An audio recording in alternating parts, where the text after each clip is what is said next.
Ховды Лондон, BBC, саламатсыздарбы.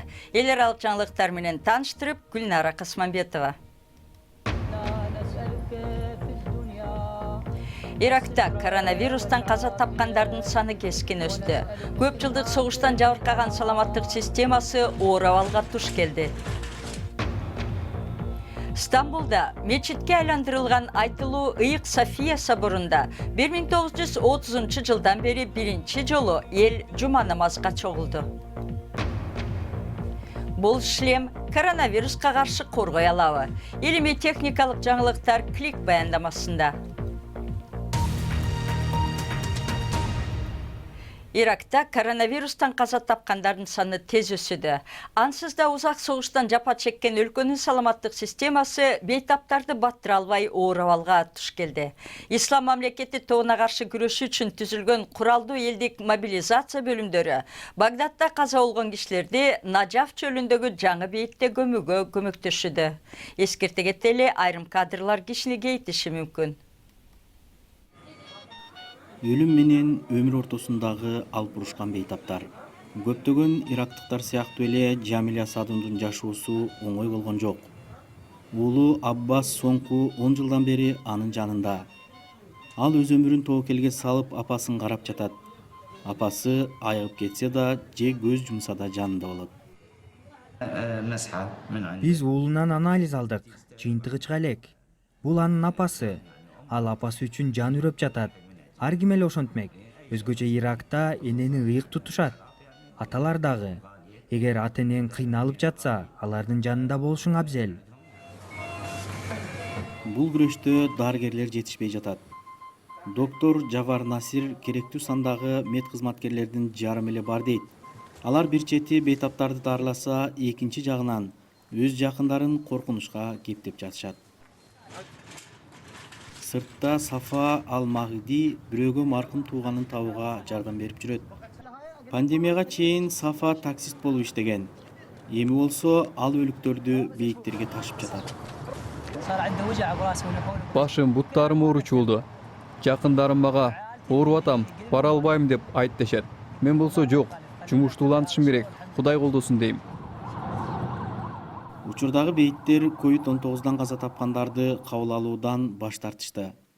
Ошондуктан маркумдарды Сафа башкаланын түштүгүндөгү чөлдүү жерде жаңы ачылган чоң бейитке ташып жатат. Биз бир нече күн мурун уулу менен видеого тартып кеткен Жамиля Садун оорудан көз жумду. Жумушчулар маркумдарды татыктуу узатууга аракет кылышат. Өкмөт абал мындай болот деп күткөн эмес. Андыктан Ислам мамлекети тобу менен күрөшүү үчүн түзүлгөн топторго маркумдарды көбүүгө жардам сурап кайрылды. Бул кооптуу иш, бирок булар биздин жакындарыбыз. Аларды узатуу биздин милдет. Ислам мамлекети тобуна кандай күрөшсөк, бул вируска да каршы күрөшөбүз. Ирактыктар күрөштөргө көнгөн. Бул жолу бир топ күчүрөшкө туура келет. Түрк бийликтери тарыхый Ыйык София соборун мечит кылуу чечимин кабыл алгандан бери биринчи жолу ал жерде жума намазга эл чогулду. ЮНЕСКОнун дүйнөлүк мурастар тизмесиндеги 1500 жыл илгери курулган имарат адегенде ортодокс христиандарынын собору болгон. Орто кылымдарда аны мечитке айландырышкан. Ал эми 1934 жылдан тартып музей болуп келген. Аны кайрадан мечит катары колдонуу чечими талаш-талкуу жараткан. Ая Софияда азан чакырылып намазга жыгылчу маал келди. Тарыхый учур. Анткени 80 жылдан ашык убакыт өткөн соң биринчи жолу намазга уруксат берилди. Мунаралары көк тиреген, Стамбулдун көркүнө көрк кошкон архитектуралык шедеврдин сыртында калың эл жыйналды. Алар бет кап тагынып социалдык аралыкты сакташ үчүн бири-биринен окчун жай намаздарын жайды. Ая Софиянын ичинде жума намазга чогулгандарга түрк президенти Эрдоган келип кошулду.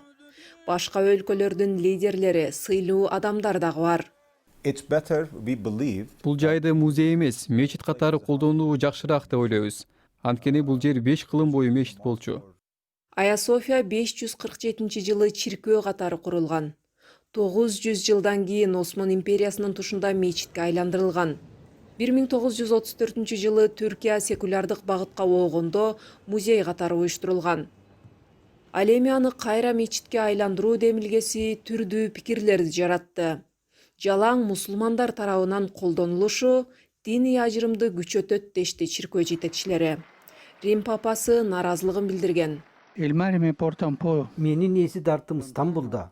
Мен ыйык София тууралуу ойлонуп, кабыргам кайышып турат. Намаз учурунда Ая Софиядагы айрым сүрөттөрдү калкалап жаап коюшат. Ал эми туристтер келгенде ачылат.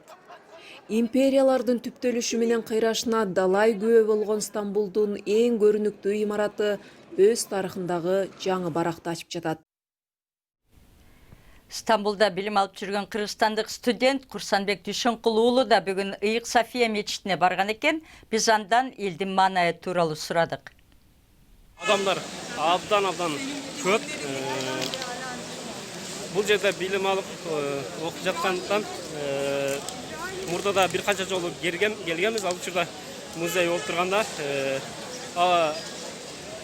калктын маанайын айтып турган болсок, аябай жакшы мечит болуп ачылганына дагы сүйүнүп турушкан чактары.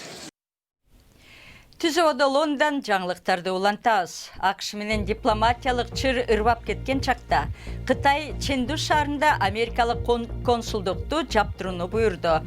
Бул Техас штатында Хьюстон шаарындагы Кытай консулдугун жаптырылышына Бейжиңдин жообу болду.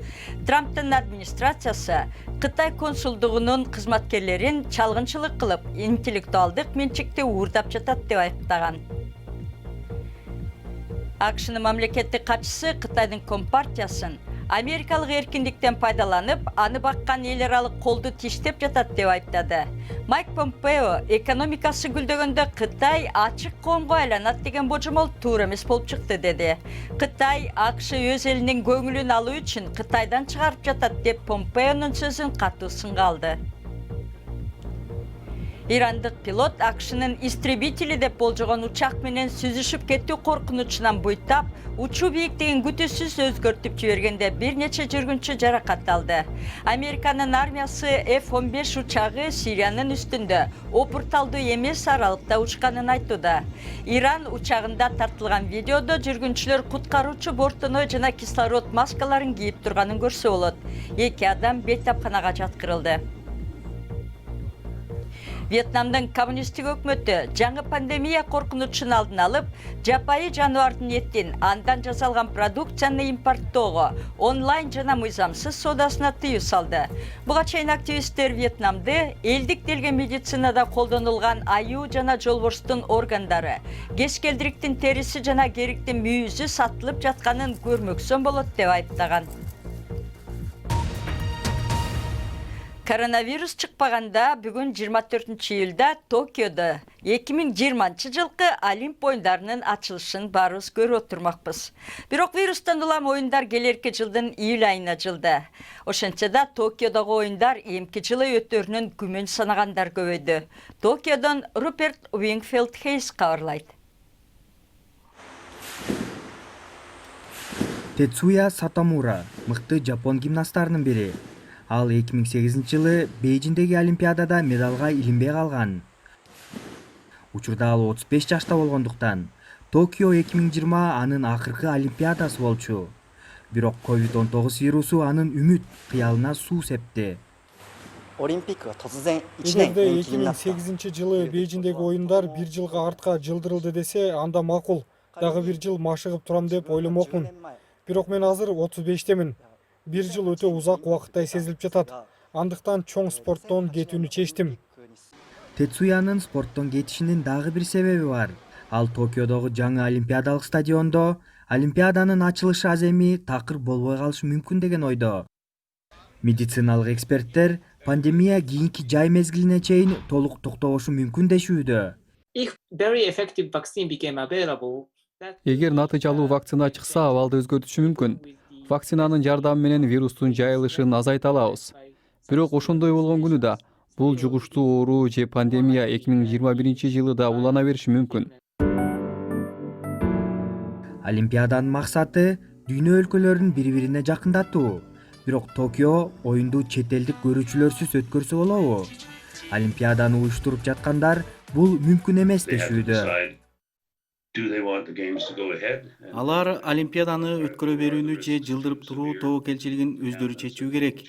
Кандай чечкен күндө да Жапония ал сунуштарын берет. Ал эми эл аралык Олимпиада комитети оюнду жылдырып туруу сунушун көбүрөөк колдойт. Өткөн түнү жапондор Олимпиаданын убактысын эсептеген саатка дагы 1 жыл кошту. Балким Олимпиаданын ачылыш аземин эмдиги жылы көрүп каларбыз. Коронавирус инфекциясын аныктай алган шлем, компьютерден чыгарылган кишинин колдору. Бул жана башка технология жаңылыктары Клик баяндамасында.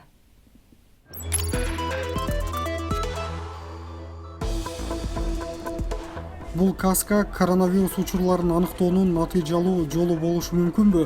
Мындай акылдуу шлем инфекциядан катуу жабыркаган Индиянын Мумбай шаарында колдонулду. Ал коронавирус жуктургандарды тез аныктай алат. Мед кызматкерлер мындай касканы кийип 3 сааттын ичинде 6000 адамды сканерлеп, температурасын текшере алат дейт касканы ойлоп табуучулар. Бирок анын баасы арзан эмес. Анын наркы $8000 түзөт. Көпчүлүгүбүз подкасттарды угууну жактырабыз, бирок эми анын видеосунда көрсө болот. Музыка жана аудиолорду тартуулаган дүйнөдөгү эң ири кызматтардын бири Spotify эми биз сүйүктүү алып баруучуларыбызды телефондон угуп, көрө да аларыбызды билдирди. Берүүнүн мазмуну түздөн-түз платформага жүктөлөт. Соңку жылдары көптөгөн компаниялар экологияга зыян тийгизбегенге аракет кылып жаткан чакта Apple компаниясы өзүнүн соңку планын жарыялады. Алар 2030 жылга чейин бардык бизнес жана технологияны жасап чыгарган заводдорунда көмүртекти абага чыгарууну азайтуу милдетин алганын убада кылды. Компания Калифорниядагы кеңселерине жана бардык заводдоруна күн панелдери сыяктуу кайра жаралуучу энергия булактарын колдонушмакчы. Жаңылыктарыбыздын соңунда АКШдагы Корнелл университетинин окумуштуулары термикалык камера жана атайын үйрөтүүчү жабдыкты колдонуп, бул колдун кыймылын көзөмөлдөгөн аппаратты ойлоп табышты. Технология өнүккөн сайын мындай колду сезе турган 3 ченемдүү принтерден чыккан жабдыкты кол менен жаңсап тилди которууга жана Паркинсон сыяктуу ооруга чалдыккан адамдардын кол кыймылын көзөмөлдөө үчүн колдонсо болот деп үмүттөнүшөт. Спорт. Эл аралык теннис турнирлеринин уюштуруучулары быйыл эркектер жана кыз келиндер арасында Кытайда өтчү бардык негизги эл аралык теннис турнирлери, анын ичинде Шанхай Мастерс жана Кытайдын ачык чемпионаты болбой турганын жар салды. Буга чейин Кытай пандемияны көзөмөлдөө үчүн быйыл эл аралык спорт мелдештеринин көбүн өткөрбөөнү чечкен. Футбол. Жекшембиде Премьер-лиганын соңку күнү Европанын Чемпиондор лигасына жолдомо берчү дагы 10 оюн өтүшү керек. Лестер Сити Манчестер Юнайтед менен беттешет. Жеңилген тарап Чемпиондор лигасына чыгып калышы мүмкүн. Тоттенхэм менен Вулверхэмптон Европа лигасында калган акыркы орунду талашат. Ювентус Италиянын А сериясында Катар менен 9 ирет утуу мүмкүнчүлүгүн колдон чыгарып жиберди. Алар бейшемби күнү ишти бүтүрөбүз деп турган эле, бирок мелдештен чыгып калбайлы деп алдастаган Удинезе командасы жеңип кетти. Эми алар оюндан чыгып калуу зонасынан 7 упай өйдө турат. Жаңылыктар соңунда Америкада бейсбол сезону кайра башталганын көрөлү. Вашингтон Nationals Нью-Йорк Янкилери менен беттешти. Бул тарыхый оюнда биринчи жөрөлгө топту ыргыттуу сыймага кимге ыйгарылды дебейсизби? Аны өлкөнүн башкы инфекционист доктору Антони Фаучи ыргытты. Ал такай Вашингтон Nationals командасынын эмблемасы түшүрүлгөн бет кап кийип жүрчү. Башкы доктор сүрөгөнүнө карабай Нью-Йорк Янкилери жеңип кетти. Кыргызстандагы бардык мед кызматкерлерге күч-кубат каалайбыз. Сиздер менен бул апта ой болгон Гүлнара Касманбетова, оорубай сак саламат туруңуздар.